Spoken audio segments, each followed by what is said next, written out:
This lesson reviews the differences between linear, exponential, and quadratic functions.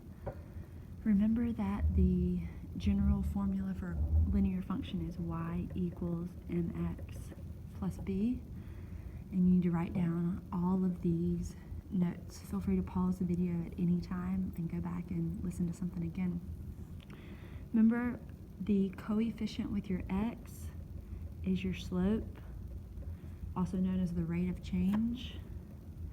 B is the y-intercept, or your starting value.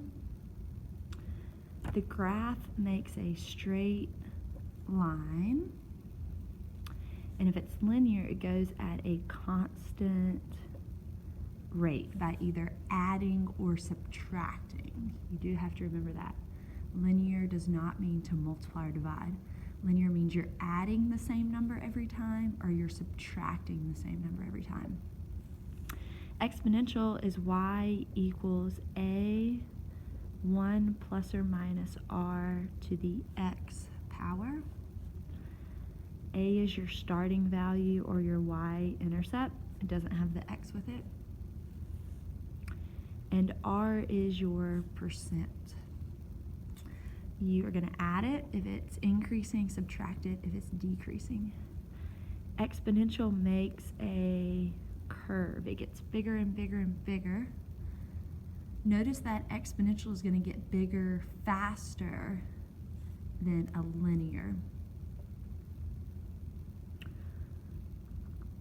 All right, exponentials can also decrease, and that is a curve. Okay? So exponentials, that's when you're increasing or decreasing by a percent, or if you're doubling, tripling, halving, right, going down by half, or multiplying by half. All right, and quadratic, y equals ax squared plus bx plus c. Remember that it is the x squared that makes something quadratic. And the c is your y-intercept, or your starting value. And quadratics make parabolas, which is a U shape. The U can open up, and in that case it has a minimum, or the parabola can open down, and that one has a maximum. All right, please pause the video if you don't have all that written down. All right, part one, label the tables as linear, exponential, or quadratic.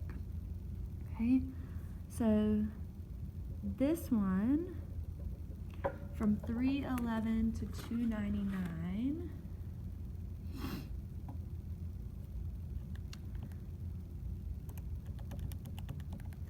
minus 299, so that one goes up 12, and then it goes down 20, okay? If it goes up and then down, out of these three choices, linear, exponential, quadratic, it has to be quadratic. Because if you look at a parabola, this one, if you trace it, it goes up and then it goes down. So quadratic is the only one that increases, then decreases, or sometimes it decreases and then increases. All right, so this one is quadratic. All right, this one's going up 0.2, up 0.2, up 0.2, up 0.2. That is a constant rate. You're adding the same thing every time. So that must be linear.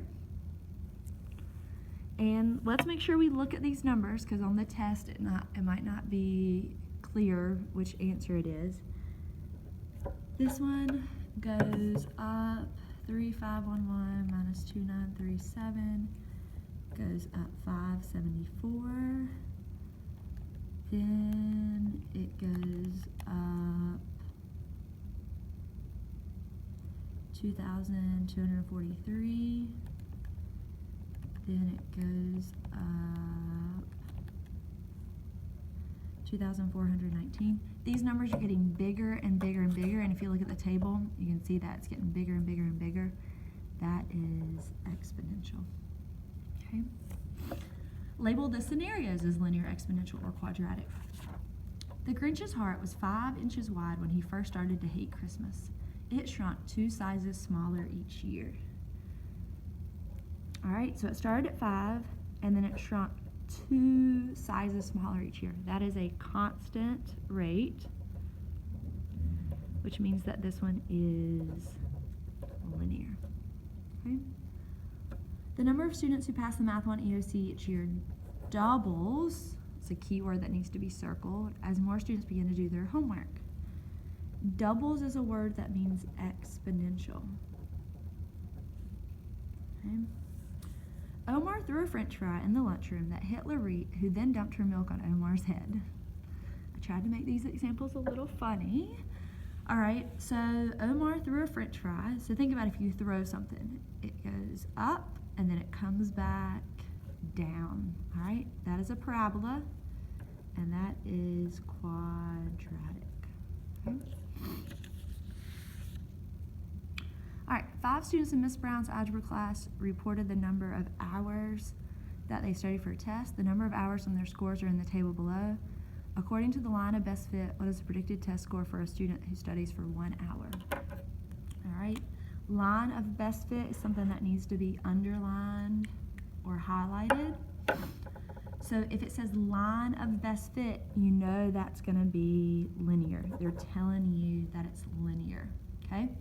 I know that this does not go by a constant rate, but if they tell you to use linear, they want you to just do the best fit possible, okay? So we're going to use linear because that's what they told us, even though this isn't a constant rate. This is going to make a scatter plot, and we're going to do the line of best fit, okay? So remember, we put this in stat. I need you to get your calculators out, pause the video, and go to stat and put them in. I need everybody to do it.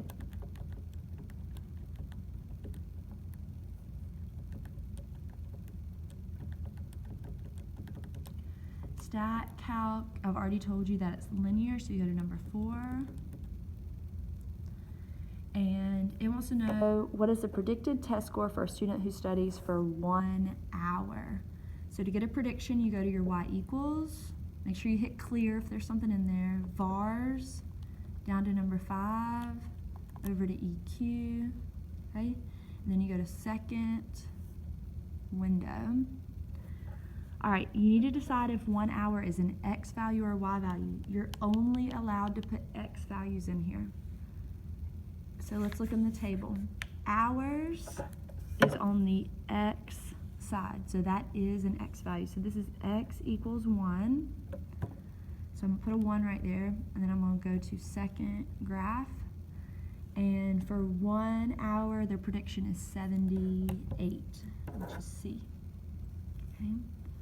All right, number 2, what is the distance in units between the y-intercept of f of x equals x squared plus 7x minus 18 and the y-intercept of the linear function that passes through the point shown in the table below? All right, so what is the distance between the y-intercept of this one? All right, well, I know the y-intercept is right there. It's negative 18. And the y-intercept of the linear function shown in the table below. So this one is also linear, and we need to find the y-intercept. So I'm going to go back to stat. Clear. Make sure your calculator says L1 and L2. If it doesn't, you need to reset it, doing second plus 712. That resets the calculator.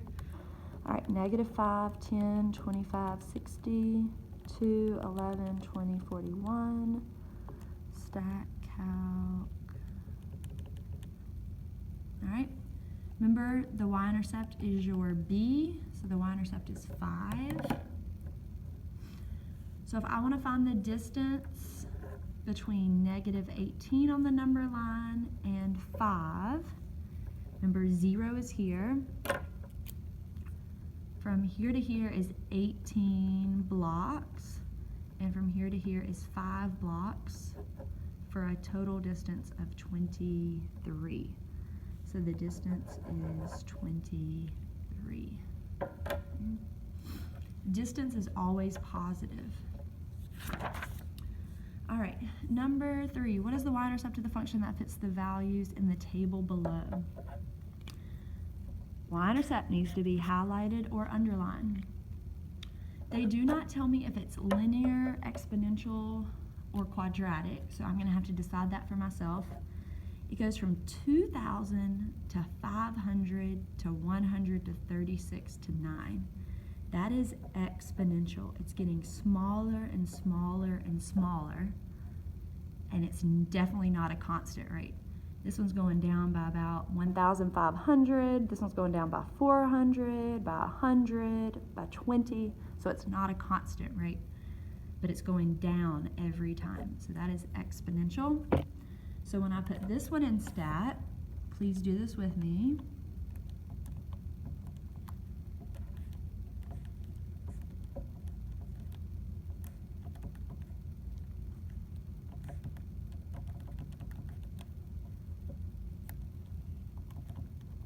This time I do not go to linreg. I go to exponential reg.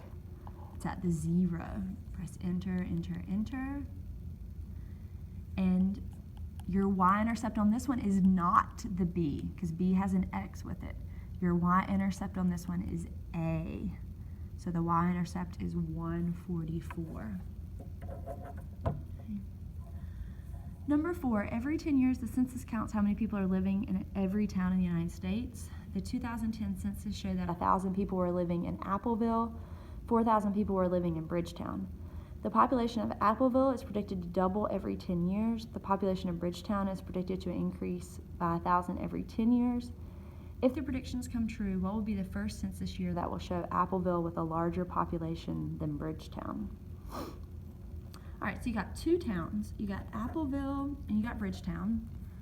There's a couple different ways to do this problem. You could make 2 y equals rules, and you're welcome to do it that way. I prefer just to make a table for this one, so that way you don't have to really do anything but just use kind of common sense. So it says that in 2010, let's see, we'll make this the year. And then we've got Appleville, and we've got Bridgetown. So in the year 2010, there's 1,000 people in Appleville and 4,000 people in Bridgetown. The population of Appleville is predicted to double every 10 years. The population of Bridgetown is projected to increase by 1,000 every 10 years. So it's going by 10 years. So this is 2020, 2030, 2040, and we'll see if I have to go any further than that. I might have to. So Appleville is doubling. So this would be 2,000, 4,000, 8,000. I'm just doubling it. Bridgetown increases by 1,000. That means to add 1,000. So this would be 5,000, 6,000, 7,000. All right, let's see if I have to go any further. Let me go back and read the question. If the predictions come true, what will be the first census year that will show Appleville with a larger population than Bridgetown? So let's see. Does Appleville, is it larger than Bridgetown there? No. What about here? No, no, yes. So Appleville is larger than Bridgetown in the year 2040. That's your answer to that one. All right, number 5, find the best function model to represent the table. If x equals 5.5, then what does y equal? All right, so it says find the best function model. It doesn't tell you if it's linear, exponential, or quadratic, so you've got to figure that out. So from -5 to -2, you add 3. Think about a number line. You go up 3 on the number line. Here you go up 2 on the number line. Here you go down 1, down 2. So if you go up and then down, that is quadratic. Okay, so I'm going to go back to stat. And clear out what's in there. So -4, -2.5, 0 to 4, -5, -2, 0, -1, -3, stack calc. All right, this one's quadratic, so you go to number 5. Remember, pause the video if you need to. All right, and it said if x is 5.5, then what does y equal? So this is one where I'm going to go to my y equals and go to vars 5 e cubed, and then second window, I know x is 5.5, and so y is -6.27. I'm not going to round it because it's only 2 decimal places, so I need to just write down the whole answer. All right, last one, number 6. Two functions are shown below. At what points do they intersect? Select all. All right, what would be the best way to do this problem? Desmos. So when you put them in Desmos,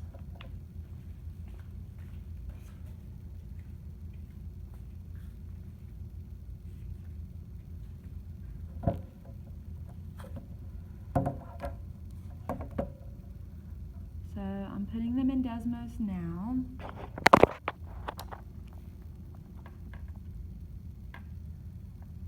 So let's see, the first one is 3x squared plus 14x minus 5, 11x plus 13.